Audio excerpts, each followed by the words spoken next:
ကျုပ်များလှရောသားလို့တော့မအောင်မေးလိုက်ပါနဲ့ဗျာတိတ်တဘာသာတော့လှရောသားလည်းစကလုံးထွားတဲ့ကျွတ်တော့ကျမ်းဂန်တိုင်းပြောတာပါထွားတာမဟုတ်ပါ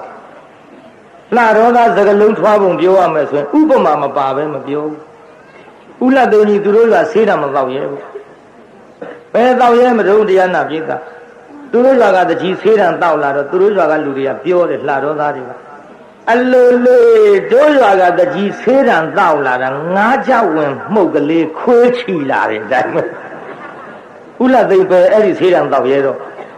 ပြောရရင်ပုံနဲ့ပတ်နဲ့ဥပမာမပါပဲမပြောဘူးဒီမဲ့တရားနာပြေးတာဟိုကျွတ်တို့ကလည်းအစတော့မသိဘူးပေါ့လှရောရွာနာကျွတ်တို့ရောက်သွားလှရောရွာကနေပြီးတော့ဝက်လက်ကိုချိုးရတယ်ရွှေဘူလန်းကျွတ်တို့ကဝက်လက်တရားဟောသွားခြေကားနဲ့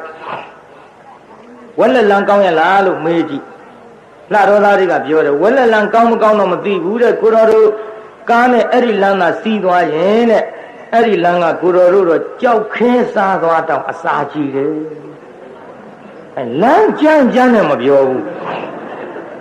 ကြောက်ခဲစားသွားအစာကြည့်တဲ့စကားပြောပါတယ်ဥပမာမပါပဲမပြောဘူးတပည့်တော်တို့တော့ဝက်လက်ကမစီးဘူးဗျာတဲ့ဘာဖြစ်လို့တော့ညာလို့ဆိုတော့ကားစီးရတာခံမကြပါဘူးဗျာတဲ့နောက်ကနေဂလုံနဲ့လမ်းတောင်းလို့လှဲ့ကြည့်ရေစီလဲတဲ့အဲကားနေတယ်မပြောဘူးလို့ဆိုမှရေစီလဲကလမ်းတောင်းတယ်စကားပြောတဲ့နေရာတည်းမှာဇက်ပြက်အောင်ပြောတဲ့လူတွေဗျဇက်ပြက်တဲ့ပြိတ္တာဟိုဘက်ကဇက်ကနေဟောဒီဘက်ကပြာသူလာကြီးနှမ်းရိုးပုံကို2ယောက်ထဲမီးရှို့ပြီးတော့စကားပြောတာမီးလှုပ်ရဲ့3ယောက်နားထောင်4ယောက်နားထောင်နောက်10ယောက်5ယောက်190နဲ့ဟာဘာတော့ဟာဆိုပြီးဝိုင်းလာတာသူတို့2ယောက်ပြောတဲ့စကားနားထောင်တော့ဇက်လူမရှိဘူး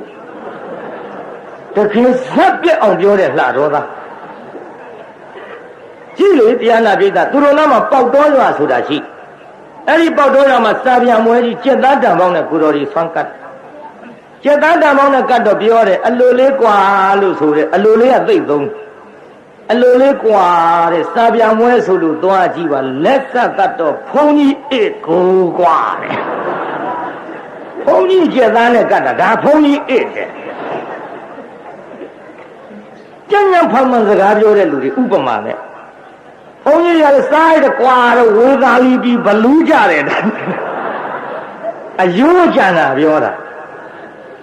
စကားပြောဥပမာမပါပဲမပြောဘူးကျွတ်တော့ကမေးကြည့်တယ်ခင်ဗျားတို့ဥပမာမပါပဲမပြောတတ်ဘူးလားလို့ဆိုတော့အိုးတပည့်တော်တို့ကဥပမာမပါပဲပြောရလှဲမီးတို့စီးရတဲ့အတိုင်းပဲ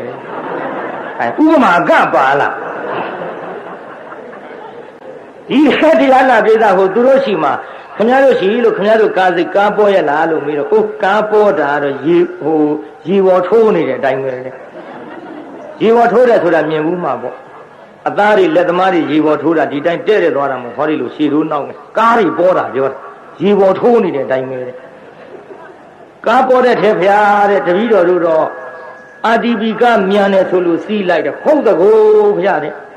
အာတီဘီကမြန်ပုံကိုပြောရရင်ရိုင်းဖဲကြီးစံဖက်လိုက်ရတဲ့အတိုင်းပဲတဲ့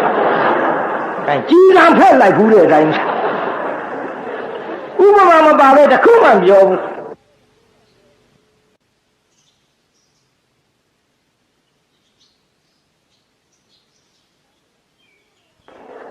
ဥပမာမပါပဲတခုမှမပြောဘူးဒီတဲ့စိုင်းနိုင်ကြီးကသူတို့အလှဖိတ်တော့အလှကိုလိုက်သွားပါတယ်တဲ့စိုင်းနိုင်ကြီးအလှကြက်သားဟင်းနဲ့တော့ကျွေးပါရဲ့တဲ့ဒါပေမဲ့သမင်းမစားခင်ကြက်သားဟင်းထိုင်းရှိခိုးရသေးတယ်တဲ့ဘာပြုလို့တော့လို့ဆိုတော့ကြက်ကကိုယ့်ရဲ့အသက်ကြီးနေလို့ကြက်ရင်နဲ့မပြောဘူးတကယ်လူတွေကဆိုမှ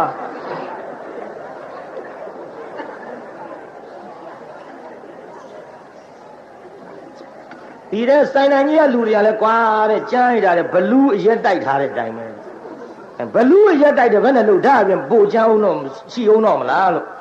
ဘလူးအရက်တိုက်ထားတဲ့အတိုင်းပဲနောက်တယောက်နဲ့တယောက်သူတို့ဆုံစည်းလို့စကားပြောကြတနယ်သားနဲ့မိတ်ဆွေချင်းပေါ့လေဘယ်နဲ့တော့ဟဲ့မင်းတို့စီဝါရေးကြီးဝါရေးတဲ့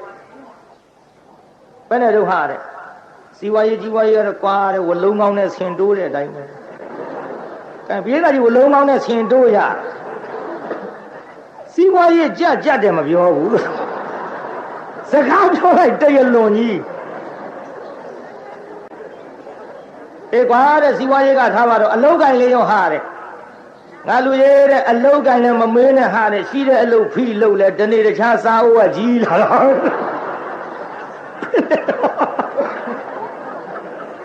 ဘယ်ဆိုလူတွေမှန်းကိုမသိတာမယုံရင်ရွှေဘိုလမ်းမရောက်တဲ့ခါမေးကြည့်ဒီထက်တရားနာပြေတာမင်းတို့ရှိသမဝါယမဆိုင်ကအထယ်လေးပါလေးထုတ်ပေးရလားတဲ့အထယ်ထုတ်ပေးမပေးတော့မမေးနဲ့ဟေးတဲ့ကိုမိမကိုလေးထမ်းဆောင်ရကြည်ထိုးမှကြောက်လို့အထယ်မပေးဘူးမပြောဘူးမိမလေးထမ်းဆောင်ရအတော်ခွက်ကြတဲ့လူတွေလှတော်သားကြောင့်ပြောတယ်ကုံမှမဟုတ်ပါဘူးကုံမသိတစ်ခုလောက်တော့ပြောအောင်မယ်ဟုတ်တယ်ဟောတော့ကခြိပါသားနဲ့ပခန်းသားဆိုတာကျတို့ရာဇဝင်မှာကြားဘူးပခန်းသားများစကားကတ်ကိုးပုံတော့ကြည့်လေပခန်းသားကလှတော့လာပြိုင်မဲ့အကြောင်းထိကျုပ်ဆက်ပြောပါပခန်းသားတွေကကျတို့ပကံကလူတွေနဲ့ဖျားချင်းတကိုးပြိုင်တယ်ပခန်းမှာကျတို့စီသူရှင်ဖျားဆိုတာရှိနရပတိစီသူမင်းကိုတရားဆက်တရခံအစ်စ်လက်လေးတွေဟောတော့ရှိရဖျားကိုတော်မြတ်လေးကျုပ်အနေကစားတင်မှုသင်္ဘောစင်းလုံးနဲ့သွားပင့်ကြတော့အဲ့ဒီမှာကျုပ်ကိုယ်တိုင်လက်ဝါးပေါ်တင်ဖူးခဲ့ရဒါဝိဒိတရားနာပြေးတာဖယားကတကိုးကြီးတဲ့လက်လေးသက်ပြင်မဲ့အရင်တော့ကအဲ့ဒီဖယားကိုကျွတ်တို့ရွှေပိတ်တာအချိန်40လောက်နဲ့ဖယားလူခိုးဘူးဖယားလူချင်းလို့မဟုတ်ပါဘူးရွှေလူချင်းလို့ခိုးတာနောက်ဖယားလေးကတော့အဲ့ဒီနွားချောင်းသားတွေပြန်ရတော့အခုပြန်မွန်းမှန်ထားတဲ့14ပိတ်ခွဲလောက်ရှိပြီအဲ့ဒီတုန်းကခုတော့များနေရောပေါ့အခုတော့တရားနာပိတာဟိုမိကန်တစ်တာကြီးတော့16ချက်လောက်ခကောဘက16ရောက်တယောက်ချောင်းစီကင်ခိုင်းဒီခါပြောက်ရင်လည်း16ရောက်သလုံးထောင်ထဲပို့ဖို့ရှိဘယ်လိုမှဖွင့်မရအောင်ကျွတ်တို့တရားလောက်ရှိတယ်မလို့လည်းမရဘူးလူစိတ်30ဝိုင်းမရတဲ့ကိစ္စကြီးအခုတော့အဲ့ဒီထဲမှာထည့်ထားရဘုရားတောင်တော့ခါရတယ်ဘဝကျွတ်တို့တိုင်းပြီတာတောင်ချမ်းသာဘူးလို့ဆိုကြနော်ဘုရားသခိုးတယ်လည်းပေါ်ရတဲ့ဗမာပြည်ကျွတ်တို့ပဲမြမရကူတော်ကြီးခိုးသွားပြီးမိမလုတ်တဲ့လူကပလိတ်သတင်းနဲ့လိုက်လာတော့ရဲရရှိရသတင်းနဲ့လိုက်လာတော့တရားနာပိတာဖယားကိုကောင်းမှုခြုံပြီးတက်နင်းပေးဘယ်လောက်ဆိုးတော့